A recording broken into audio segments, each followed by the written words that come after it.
Network interfaces. Hello everyone and welcome to this lecture, and this is actually the first time that we're actually going to do something on our local machine, or the way you call it, computer. So today we're going to talk about how to check the different IP addresses assigned to your computer and the different commands that you can use in Windows or Mac. So for example, a command that I usually use in order to find the IP addresses is the ifconfig command, and we'll do it shortly. So once you run this command, you're usually going to see all the devices connected into the network interfaces.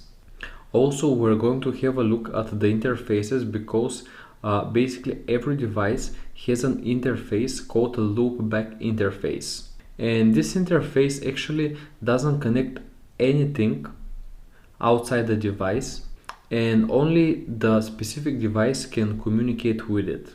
And why we have this interface? Basically, this is because, for example, if you have a device and you want to connect to it, it already has a built-in interface which can be useful for inter-process communication with other devices. So if you don't know what is loopback interface, you might see the localhost naming, and it's almost always assigned to the IP address of 127.0.0.1. And basically this is how, for example, you can access applications in the localhost or applications on your device. But let's now pull up a terminal and run some commands here. So now if I type terminal, I can see that here I'm logging into my MacBook Air, and let's try the command ifconfig.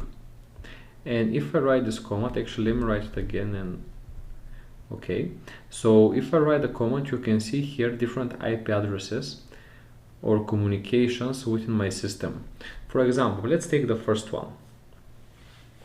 So the first one is named L00, and then also we have the IP address here and the different options associated with that device. So this is a good way for you to check the different devices that you have on your computer. For example, here in the EN0, you can see that the INET, or the internet IP address, is 192.168.107, and you can see it from here. As you can see, basically every device attached to your computer or services in use. You can see how many services are currently in use here. Hello everyone,